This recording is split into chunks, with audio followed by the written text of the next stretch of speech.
Dorian Plunkett, the unacknowledged son of a disinherited nobleman, was as charming as he was quick-witted and as deceitful as he was poor. His days were spent wandering the bustling streets of 18th-century London, with its fog-filled alleys and its noisy markets brimming with opportunities for an enterprising young rogue.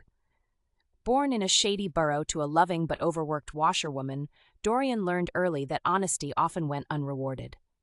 By the age of 10, he was a nimble pickpocket, a talent he considered a necessity rather than a vice. His philosophy was simple: to reclaim what fate had unfairly denied him. Our tale begins on a chilly spring morning when Dorian, clothed in a borrowed coat of fine velvet, wandered into the affluent districts of the city. His goal was not merely to lighten a few heavy purses, but to encounter someone who could catapult him into a higher sphere of society. Chance, or perhaps destiny, smiled upon him when he stumbled upon an elderly lady wrestling with a pair of over-eager spaniels. Dorian rushed forward with feigned concern and a charming smile. "Allow me, madam," he said, easing the leashes from her frail hands. The lady, who introduced herself as Lady Hargreaves, was grateful and taken by his considerable charms. She invited him to tea, delighted by his stories of fabricated noble lineage. Dorian spun tales of hardship and bravery, each more fantastic than the last. Lady Hargreaves, lonely and enchanted, saw in him the grandsons she never had. She insisted he visit her regularly, and Dorian found himself welcomed into circles that were once firmly beyond his reach. He met barristers, merchants, and minor nobility. In each, he inspired either admiration or envy. Driven by both necessity and excitement, Dorian began to juggle personas, an aristocrat one day, a commoner the next.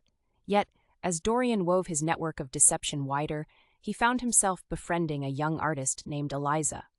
Eliza, with her sharp eyes and sharper intuition, was not so easily bamboozled.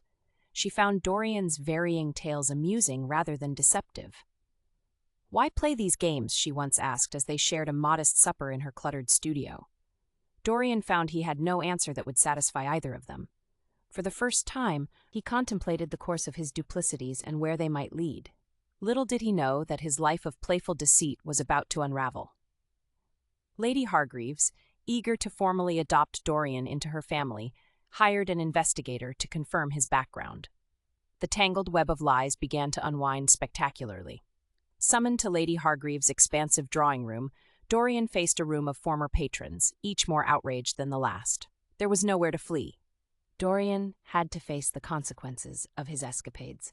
Yet, just as all seemed lost, Eliza stepped forward. She pleaded on his behalf, arguing that while his methods were undoubtedly wrong, his intentions stemmed from a life of unjust treatment and survival instincts. Surprisingly, Lady Hargreaves agreed. They reached a compromise. Dorian would cease his fabrications, dedicate his cleverness to the service of Lady Hargreaves, and study law, a profession where he could put his cunning to lawful use. Grateful and somewhat relieved, Dorian accepted. Over time, he became an honest advisor, occasionally reminiscing about his adventures in deceit.